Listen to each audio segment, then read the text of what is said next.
I never thought I'd be the guy sitting here, typing out a story about how I got completely blindsided by my wife's betrayal. Her name's Lisa. She's a sharp-tongued, beautiful woman, and for years I thought we had a solid marriage. Sure, we had our ups and downs, but nothing that felt insurmountable. We'd been together for over 8 years. I trusted her, or at least I thought I did. Things started feeling off about 6 months ago. She became more distant, and I caught her lying about little things, why she was late, who she was texting, even where she was going. I'd ask her outright and she'd give me that fake smile, the one that's supposed to tell me I'm overreacting, but honestly I could tell she was hiding something. Still, I brushed it off.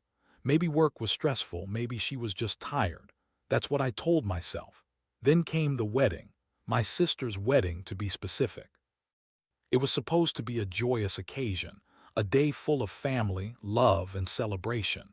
But for me, it turned into the moment that shattered everything I believed about my marriage. Lisa was acting weird that day, more annoyed than usual, snapping at people, avoiding me at times. I remember catching her sneaking looks at her phone when she thought I wasn't watching. I just shrugged it off, thinking maybe she was just stressed or had something urgent to deal with. What made me start to get suspicious was when I saw her texting someone late into the night, and the message thread was filled with flirtatious comments and emojis that didn't seem like friendly talk. I saw her phone lying on the bed one night and I couldn't help but glance at the screen when she was in the bathroom. My stomach dropped. There were messages from a guy named Alex, something about "can't wait to see you again," and "last night was incredible." I felt like I'd been punched in the gut. The worst part, I'd never even suspected her of cheating on me before. I mean, I knew she had her moments of bitchiness, her lies about small things, but I thought I was just paranoid. But seeing that thread, I realized she'd been lying about everything. The late nights, the secretive phone calls, the way she'd get defensive whenever I asked her about where she'd been, all of it clicked suddenly like a jigsaw puzzle I didn't want to piece together. I was hurt, furious, and confused all at once. I wanted to confront her right then, but I knew I needed to cool down. Still, I couldn't just pretend I hadn't seen that stuff. I kept her phone, and every time I looked at it, the rage grew. How could she do this? How could she lie to my face about her work trips or girls' nights out when she was hooking up with some guy behind my back? The betrayal cut deep, and I could feel my trust in her evaporating slowly. That night I sat alone on the couch, staring at her phone, trying to process what I'd just discovered. The house was silent except for my pounding heart. I kept asking myself, what now? Do I just pretend I never saw anything? Do I call her out? Or do I do something more? I knew I couldn't ignore it anymore. The truth was staring me in the face, and I had no choice but to face it head on. The next morning, I woke up with that heavy feeling in my chest, like a stone weighing me down. I knew I couldn't keep hiding from the truth I'd uncovered last night. I had to confront her, but I also wanted to be smart about it. I needed to gather my thoughts, my evidence, and then do what I'd been dreading: talk to Lisa about what I found. I waited until she left for some errand, which she claimed was just some shopping with her friends. I stayed in the house, pretending everything was normal, when inside I was anything but. I grabbed her phone from where I'd hidden it under some old magazines, and I started looking through her messages again. I wanted to be absolutely sure before I said a word. I scrolled through the thread with Alex, reading those explicit messages, the flirty emojis, the plan to meet up that night. It was all there, clear as day. She was cheating on me with my best friend, Mike. That hit me like a punch to the stomach. Mike, my best friend. We, known each other forever, trusted each other with everything. And now I was reading that he'd been screwing my wife behind my back. I wasn't sure whether to feel more betrayed by her or him, probably both. I felt rage boiling up inside, a mix of heartbreak and fury I couldn't contain. I knew I had to do something, but I also knew I had to be careful. I couldn't just blow up without a plan. When Lisa came back that evening, I decided I'd confront her. I waited until she was settled on the couch, sipping her wine and trying to act casual. I sat down across from her, took a deep breath, and pulled out her phone. I looked her right in the eyes and said, "We need to talk." Her face froze, that fake smile slipping away. "What's going on?" she asked, a little too sweet, a little too nervous. That was my cue. I handed her the phone and said, "I saw your messages, the ones with Alex, the ones you didn't think I'd find." Her eyes widened and she started lying immediately. "It's nothing, just a stupid joke," she said, trying to brush it off. "It's not what you think." I wasn't buying it. I could see the guilt written all over her face.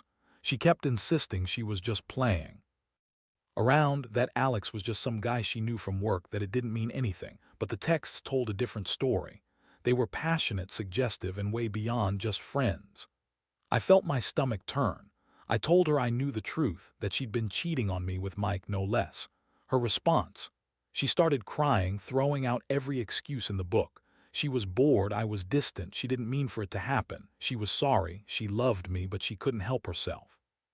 But I didn't buy her crocodile tears. At that moment, I felt a wave of anger I'd never experienced before. I'd always thought we had a good thing, that we were solid. Now I saw I'd been living in a lie. I couldn't trust her anymore. The betrayal hit me harder than I expected, and I realized my marriage was over. The agony of betrayal was almost too much to handle, but I knew what I had to do next. I couldn't stay with her, not after this. I felt like I was standing on the edge of a cliff, ready to jump into the unknown. I told her I needed some time to think and that I'd be staying at a friend's place for a few days. She begged, cried, and tried to explain, but I wasn't buying her bullshit anymore. The damage was done. I felt like I'd been punched in the face, kicked when I was down, and then left to drown in my own heartbreak. I looked at her one last time, her bitchy smirk gone, replaced by desperate tears, and I knew my life was never going to be the same. I'd lost my wife, my best friend, and somehow I had to find a way to pick up the pieces. I spent the next couple of days trying to process everything. Honestly, it was like waking up from a nightmare I couldn't wake up from. The house felt colder, emptier, even though Lisa still lived there. I couldn't believe she'd lied so much, so convincingly, for so long.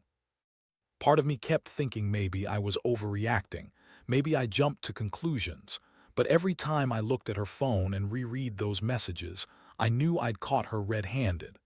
During those days, I also started thinking about my options. Do I fight for the marriage? Can I forgive her? Or was it better to just cut my losses and move on? The thought of going on without her made me feel sick, but the thought of staying with her felt worse. I'd trusted her, loved her, and she cheated on me with my best friend. That kind of betrayal cuts so deep it's almost impossible to come back from. Still, I didn't want to make any rash decisions. I needed a plan. One night, I decided I needed to see Mike. I couldn't believe how quickly my world had turned upside down. I remembered that day I saw the messages, how angry I felt, how betrayed. I also knew I couldn't just sit around feeling sorry for myself. So I reached out to him, pretending to be calm and collected. I told him I needed to talk, that I had some things I wanted to get off my chest. He responded almost immediately, sounding nervous, like he knew this wasn't going to be easy. We arranged to meet at a local bar the next evening. That meeting was a mess. I saw the guilt in his eyes right away. He tried to deny everything at first, but I laid out the messages, the explicit texts, the photos, the plans they'd made to meet. I told him how much I trusted him, how he was supposed to be my best friend, and how he had thrown that all away for some quick sex with Lisa. His excuses about being lonely, stressed, or it just happened didn't sit well with me. I told him I'd never forgive him, and I wanted him to know that I knew the truth. He had betrayed me just as much as Lisa did. That night I felt a strange mix of relief and anger. Relief because I finally had some clarity, some truth. Anger because I realized I'd been played for a fool. My closest friend, the woman I loved, all of it was a lie. I was furious that they'd done this behind my back for months. I knew I had to make some decisions now, how I was going to handle this mess. I couldn't keep pretending I was okay with it, but I also didn't want to blow everything up without a plan. I needed to think about my next move, how I was going to punish them, in a way that would really hit home. Returning home after meeting Mike, I felt like I was walking into a house full of ghosts. Every corner, every room reminded me of what I'd lost. I looked at Lisa sitting on the sofa, trying to act like everything was normal, and it made me sick. I knew I'd have to confront her again, maybe even show her the proof I'd gathered. But for now, I kept my cool. I needed to stay calm, gather my thoughts, and figure out what I was going to do about all of this. I was hurt, angry, and feeling more betrayed than I ever thought possible. The question now was, what do I do next? The following days were a whirlwind. Every moment I wasn't working or pretending to be fine, I was planning my next move. The house felt like a trap, a prison of lies and betrayal. Lisa kept trying to act like nothing had changed, throwing her bitchy comments, acting innocent when she knew damn well I had the proof. I could see her trying to spin her stories, lying even more, thinking she could smooth things over with her fake tears and apologies, but I wasn't falling for it anymore. I decided I needed concrete evidence to really make her understand I wasn't bluffing. I set up a little surveillance, nothing crazy, just my phone hidden in a corner, recording her when she thought no one was watching. I wanted to catch her in the act, or at least get more proof of her lies. I was furious that she'd think she could get away with it, that she could deceive me and my best friend, Mike. It wasn't about revenge alone. It was about justice, about making her see she couldn't keep lying and expect to get away with it. One evening, I finally caught her in the act. I'd been watching her for hours, and sure enough, she sneaked out of the house around midnight. I followed at a distance, pretending I was just out for a walk. She drove to some fancy hotel downtown, and I parked nearby, watching her walk in with a guy I'd never seen before. I felt my blood boil. She was actually doing it. She was screwing around with some stranger right under my nose again. I had the footage, it was clear as day. That moment, I knew I couldn't stay silent anymore. I waited until she returned home late that night, and when she came in, I confronted her with the videos. I told her I'd been watching her, that I knew everything. Her face twisted into a look of pure anger and defiance. She told me I was overreacting, that I was paranoid, that I was just jealous. That's when I lost it. I told her she was a liar, a cheat, and that I had all the proof I needed to show her what her lies had really cost me. Her reaction was priceless. She started screaming, calling me crazy, saying it was all a big misunderstanding, that I was just jealous of her fun, that it wasn't what it looked like. She kept insisting she loved me, that she was sorry, that she'd change. But I knew better. I looked her straight in the eyes and told her I was done. I told her I wasn't going to be played anymore, that her lies had destroyed whatever trust we had left. I told her I was planning to leave, and I meant it. That night I slept on the couch, staring at the ceiling, feeling a strange mix of relief and emptiness. I'd finally gathered enough evidence, and I was ready to take real action. I knew I couldn't stay with someone who thought she could lie and cheat her way out of it. I also knew I had to protect myself from her venomous attitude. She was the kind of person who'd say anything to keep her lies afloat. I was more determined than ever to get out of this mess, to reclaim my life, and to finally put an end to the BS.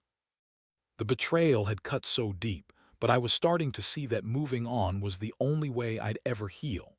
After gathering all the proof I needed, I knew the time had come to make a move. I couldn't stay in that house with her anymore. Her lies, her sneering attitude, her constant denial. It was like living in a nightmare where I was the only one awake. I decided I'd had enough of her bullshit. I packed a small bag and moved out quietly while she was at work, leaving her with her lies and her false sense of control. I didn't want her knowing I was onto her, not yet. I just needed some space to think, to figure out my next step. The first few days were brutal. I felt a deep sense of loss, but also a strange sense of liberation. I'd been betrayed by the woman I loved and trusted, and by my best friend. I kept replaying everything, her sneaky texts, the hotel rendezvous, her tantrums when I confronted her. The anger bubbled underneath everything, but I also felt relief that I'd finally taken some control back. I knew I couldn't let her manipulate me anymore, not after all the lies she'd told. I reached out to a lawyer just to understand my options: divorce, custody, you name it. The lawyer told me that I had a decent case, especially with the evidence I'd collected. It felt good to finally have leverage, to know I wasn't just some sucker who'd been played. I also started figuring out what I wanted to do with myself after this mess. I knew I was angry enough to want revenge, but I also knew I had to be smart about it. I didn't want to stoop to her level, but I wanted her to feel the pain. She'd caused me in a way she'd never forget.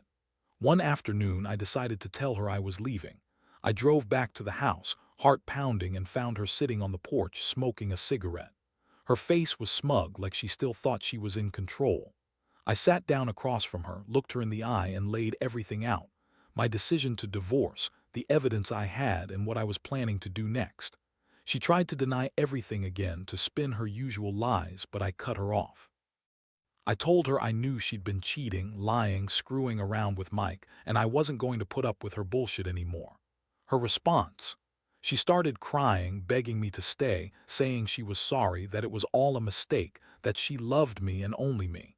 She even tried to blame me, saying I'd been distant, that I'd driven her to it. But I wasn't having any of it.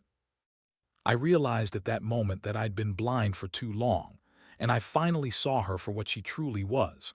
A manipulative, selfish bitch who thought she could get away with anything. I told her to get her shit together because I was leaving for good. I was done with her lies, her games, her fake tears. I'd take what I needed and walk away, knowing I'd be better off without her. That day marked a turning point. I felt a mixture of anger, relief, and a strange sense of empowerment.